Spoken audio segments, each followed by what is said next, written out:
الحمد للہ رب العالمین الرحمن الرحیم المتفضل البار الرؤوف الرحیم والکریم والصلاۃ والسلام علی محمد المرشد محمد الہادی محمد الرہبر وعلی آلہ وعترتہ وسلالتہ اما بعد فاعوذ باللہ من الشیطان الرجیم بسم اللہ الرحمن الرحیم قال فی القرآن المجید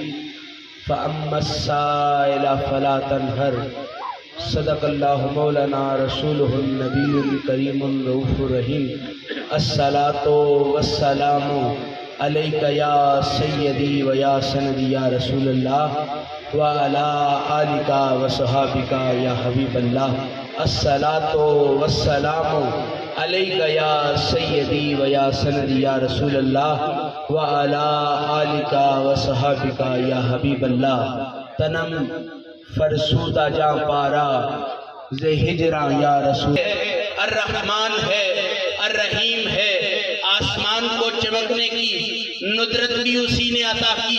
زمین کو بہاروں جیسی برکتیں بھی اسی نے عطا کی آسمان کے ستاروں کا چمکنا دیکھوں تو مجھے چاند کی طرف دیکھنا پر مجبور کرتا ہے چاند کو دیکھنا مقصود ہو تو جناب سورج کی روشنی مجھے اپنی طرف کھینچنے پر مجبور کرتی ہے اگر سورج کو دیکھوں تو ریت کی تپتی ہوئی ذرے مجھے اپنی طرف مبذول کرنے کی کوشش کرتے ہیں اگر ریت کی تپتے ہوئے ان ذروں کو دیکھوں تو آسمان کی چلتی ہوئی ہوائیں مجھے اپنی طرف لے کے آنے کی کوشش کرتی ہیں ہواؤں کو دیکھوں تو بستیوں والوں کے گھر اجڑ جانے کا خوف میرے دل میں لاحق ہو جاتا ہے اگر وہ خوف میرے دل میں آ جائے تو میں بستی والوں کے خوف کو نہیں دیکھتا میں محمد کی کرم نوازیوں کو دیکھتا ہوں جن کے صدقے سے نہ اجڑنے والے اجڑتے ہیں جن کے صدقے سے بسنے والے بھی کہتے ہیں لنگر چلتا ہے تو میرے محمد کے صدقے چلتا ہے درود ہو نبی مکرم نبی محتشم حضور سرور کائنات سید الانبیاء والمرسلین کی ذات پر وہ مصطفیٰ کہ زلف ہلائیں تو جناب کائنات کی خوشبوئیں کہتی ہیں اتنی خوشبو تو کائنات میں کسی گل میں نہیں ہے جتنی خوشبو رب نے میرے محمد کے پسینے میں رکھ دی ہے انسان اللہ تعالیٰ کی تخلیق ہے ذرا میری محنت کو بے سود نہ کریے گا انسان اللہ کی تخلیق ہے ہاتھ بھی اسی نے عطا کیے چہرہ بھی اسی نے عطا کیا آنکھ بھی اسی نے عطا کی قدم بھی اسی نے عطا کیے انسان ذات الہی کی وہ شاہکار چیز ہے جس کو رب کہتا ہے یہ اشرف المخلوقات ہے میں نے جتنی بنائی ہے ان میں سے سب سے عزت والی یہ اشرف انسان ہے ربا انسان تو پیدا کر دیا کیا کوئی ڈوریاں بھی لگائی ہیں جب چاہے کھینچ لے جب چاہے روک لے تو اللہ کہتا ہے نہیں میں نے ان کو خود مختار کر دیا ہے اپنی مرضی سے سوئیں اپنی مرضی سے جاگیں اپنی مرضی سے اٹھیں اپنی مرضی سے بیٹھیں اپنی مرضی سے کھائیں اپنی مرضی سے پئیں تو بندہ کہتا ہے یا اللہ پھر تو یہ نافرمان ہو جائیں گے تو رب نے کہا ان کو نافرمانی سے بچانے کے لیے فَأَمَّا السَّائِلَ فَلَا تَنْهَرْ جو کچھ ان کے گھر میں ہے میں نے برکت ادھر نہیں رکھی میں نے برکت محمد کے قدموں میں رکھی ایک حدیث واقعہ میرے نگاہ سے گزرا ایک اللہ کا ولی لکھتا ہے وہ لکھتا یوں ہے کہتا ہے کہ ایک بندے کا باغ تھا وہاں پھول بھی تھے پھل بھی تھے سبزی کی دکان بعض اوقات کامیاب اس لیے ہوتی ہے کہ ادھر سبزی والا نری سبزی نہیں رکھتا ساتھ پھل بھی رکھتا ہے جو سبزی سے اسے کسر لگ جائے نا وہ پھل میں پوری کر کے بیچ دیتا کرتا ہے جناب من اس یہودی کا بھی اس ماننے والے کا بھی اس یہودی کا بھی ایک باغ تھا اور باغ میں پھول بھی موجود تھے پھل بھی موجود تھے اب نہ چڑیاں ویسے چہکتی تھی کرم نوازیاں بھی ویسے نہیں ہوتی تھی، سارا دن وہ اپنی باغ میں محنت کرتا نظر آتا تھا، ہر وقت اپنے ہاتھ میں وہ جس کو پنجابی زبان میں کھرپا کہتے ہیں اس سے لے کے مالی اپنی گوڈی کرتا چلا جاتا تھا، لیکن ایسے میں ایک پتن سے گزر ہوا۔ کہتا ہے محنت کتنی کرتے ہو؟ تو وہ کہتا ہے محنت بھی پوری کرتا ہوں۔ وہ کہتا ہے گلاب تو میں نے بھی اپنے باغ میں لگائے ہوئے ہیں، تمہارے باغ میں بھی گلاب ہیں، لیکن میرے گلاب کی وہ چمک نہیں جو تیرے گلاب کی چمک ہے۔ اس نے کہا میرے آنگن میں جو پھل لگے ہوئے ہیں سونے بھی بڑے ہیں، میٹھے بھی بڑے ہیں، پر میں نے تیرے باغ کا پھل چکھا ہے، اتنی مٹھاس ہے کہ پھل وہی میرے آنگن میں لگا ہوا ہے، اتنی مٹھاس مجھے نہیں حاصل ہوئی۔ تو وہ بندہ مسکرا کے کہنے لگا آؤ تمہیں ایک کہانی سناؤ۔ قاضی سناؤ، مجھے بھی تو پتا چلے کون سی کھاد استعمال کرتے ہو، کون سی ایسی چیز اس میں شامل کرتے ہو کہ اس میں بہاریں آ جاتی ہیں، اس میں ندرت آ جاتی ہے، چمک وکھری ہو جاتی ہے۔ تو وہ کہتا ہے آؤ میں نے کہاں سے پائی تمہیں بتاتا ہوں۔ وہ کہتا ہے ایک خطہ تھا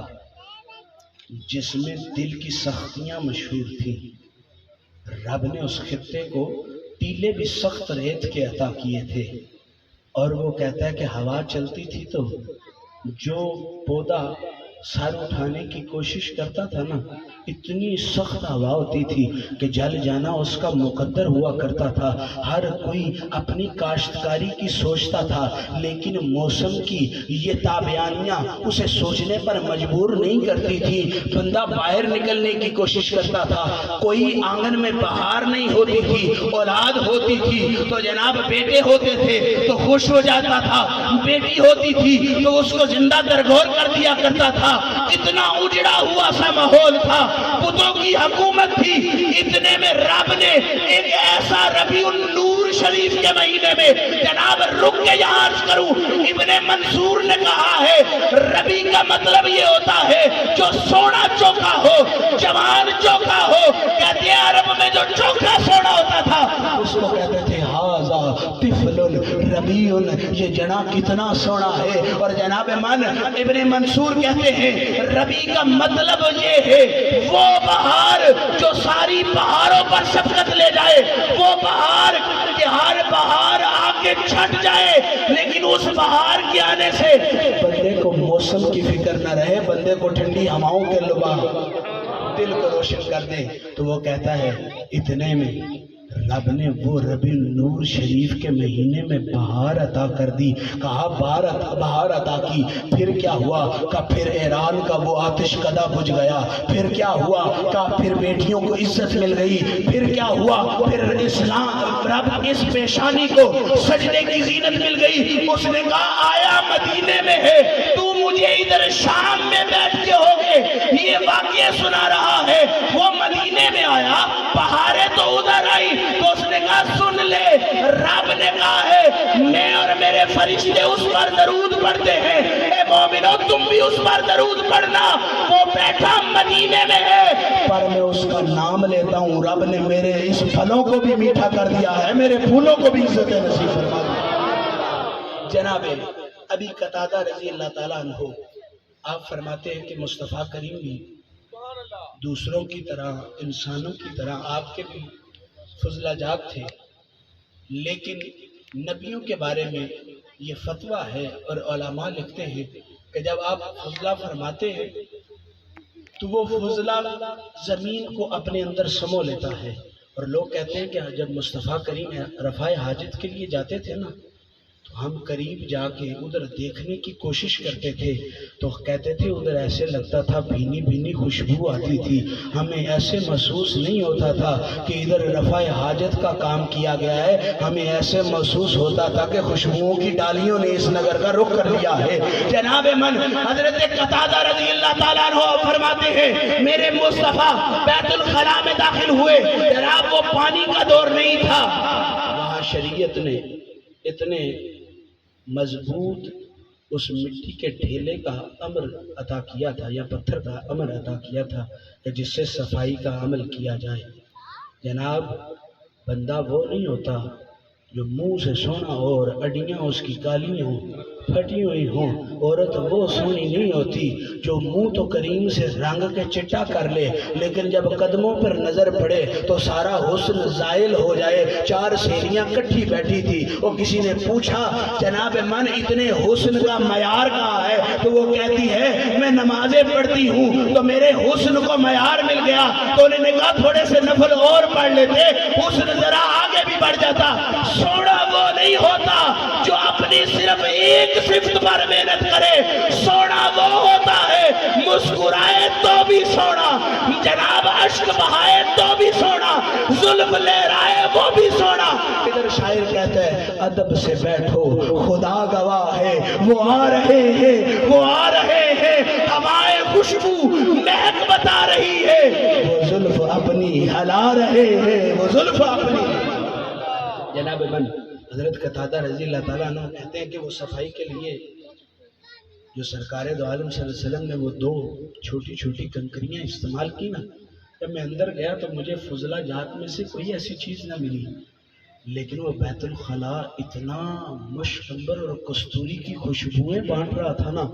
میں نے دیکھا کہ وہاں کوئی ایسی چیز ہے جو مرکز خوشبو ہے، تو میں نے وہ چھوٹے چھوٹے پتھر اٹھا کے اپنے پاس رکھ لیے۔ اب میرے مصطفیٰ کا فرمان تھا جمعے والے دن آؤ خوشبو لگا کے آؤ تاکہ امت تمہیں سونگے۔ وہ کہتے ہیں میں غریب تھا، میں خوشبو خرید نہیں سکتا تھا، لیکن جمعے والے دن وہی پتھر اٹھا کے اپنی جیب میں لے کے مسجد نبوی چلا جاتا تھا۔ ہر کوئی مجھے روک کے کہتا تھا قتادہ کون سی خوشبو لگائی ہے، کون سا عطر فروش تیرا سجن بن بیٹھا ہے، کس کے گھر جاتا ہے، کس سے یاری لگائی ہے کہ تجھے خوشبو خریدنی آ گئی؟ او پائیا کائنات میں خوشبوئیں بڑی ہیں پر جن کو جج لگانے کا نہیں ہوتا، جتنی مہنگی رکھ لے جناب وہ خوشبو بدبو بن جاتی ہے۔ قتادہ کہتا ہے نہ خریدنے کا ڈھنگ ہے، نہ لگانے کا عمل آتا ہے، نہ خرید سکتا ہوں نہ بیچ سکتا ہوں، میرے پاس تو ایک ہی عمل ہے، ایک ہی بادشاہ ہے۔ میری سلطنت دیکھنی ہو تو آؤ مدینہ دیکھ لو، اور میری سلطنت کا بادشاہ دیکھنا ہو تو محمد عربی دیکھ لو۔ قتادہ رضی اللہ تعالیٰ عنہ کہتے ہیں تم کیا جانو، تو کی جانے پولیے مچے شانہ نار کلی دیا، تمہیں کیا پتا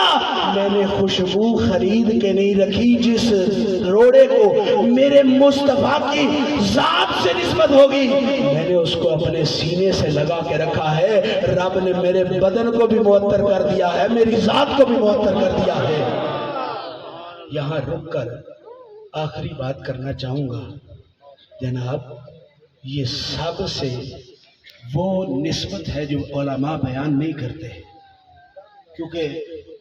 وہ سمجھتے ہیں اس میں کراہت ہے۔ میں نے ذرا جھجکے بغیر اس لیے بیان کی، کراہت اس میں ہوتی ہے۔ ام سلمہ کہتے ہیں مصطفیٰ میرے گھر تشریف لائے، ہے جس کی آنگن میں ماہی آ جائے، ہے ڈولر جس کی آنگن میں قدم ڈال دے، اور پیر آ جائے تو پھول گرتے گرتے گرتے رہ جاتے ہیں، وہ جس کی آنگن میں نبیوں کا پیر آ جائے، صدیق کا بادشاہ آ جائے، فاروق کا شہنشاہ آ جائے، عثمان کی حیا کا کل آ جائے، اور حیدر کرار کل ایمان جن کے بارے میں مصطفیٰ فرمائے انا وعلی نور من واحدہ۔ تم خون کی بات کرتے ہو، علی بھی اس نور سے ہے جس نور سے محمد تخلیق کیے گئے ہیں۔ جناب سوچے تو صحیح، آپ بیٹھے، میں اپنا ایک تجربہ عرض کرنا چاہتا ہوں، جب بھی پریشان ہو نا، یہ شاہ عبدالحق محدث دہلوی نے بھی فرمایا ہے، آپ فرماتے ہیں جب آپ پریشان ہو نا کوئی اور کام نہ کرے، قرآن کا نسخہ پکڑ کے سینے سے لگا لے، رب آپ کو سکون بھی دے دے گا، عزتیں بھی عطا کر دے گا۔ وہ جس پر اترا ہوئے کلام کی یہ شان ہے، وہ دھڑکتے دل کو سمجھا سکتا ہے، تیز نہ دھڑک آہستہ آہستہ دھڑک۔ جب وہ کسی کی آنگن میں آتے ہوں گے تو بہاریں کہتی ہوں گی آج ہمارا کوئی یہاں کام نہیں، چاند کہتا ہوگا مجھے آج چمکنے کی کیا ضرورت ہے، آج آمنہ کے لاڑے کا چہرہ ہی چمکنے کے لیے کافی ہے۔ جناب ام سلمہ فرماتی ہے مجھے ایک پیالہ ملا، پانی نہیں تھا، لیکن ہلکی سی خوشبو آ رہی تھی. رات کا وقت تھا، اندھیرا تھا. میں وہ پیالہ پی گئی. جب صبح ہوئی تو سرکار نے کہا میں نے اپنا بول مبارک یہاں کہیں رکھا تھا، وہ سلمہ کدھر گیا ہے؟ تو ام سلمہ کہتی وہ تو میں پی گئی. تو سرکار مسکرا کے کہنے لگے ام سلمہ یاد رکھ آج کے بعد تمہیں پیٹ کی بیماری نہیں ہوگی. وہ جناب جو بول پی جائے اس کو پیٹ کی بیماری نہیں رہتی. جو آل کو اپنے سینے میں بسا لے، مصطفیٰ کی نسبت والوں کو اپنے آنگن میں بسا لے، نسل کی بیماریاں ختم ہو جائیں گی. میں آپ سے کہتا ہوں بول پینے سے ام سلمہ کی پیٹ کی بیماریاں جاتی رہی. قیامت تک جس کی نسل میں عشق علی اور اولاد علی آ گیا، کوئی حرام زادہ تمہارے آنگن میں نہیں پیدا ہونے لگا. جب بھی پیدا ہوگا یا محمد کی صدائیں کرتا ہوا پیدا ہوگا کہ محمد. میں کہاں تھا اس کرم کے قابل، یہ حضور آپ کی بندہ پروری ہے کہ محمد سے وفا تو نے تو ہم تیرے ہیں. یہ جہاں چیز ہے کیا لوگوں قلم تیرے واخر.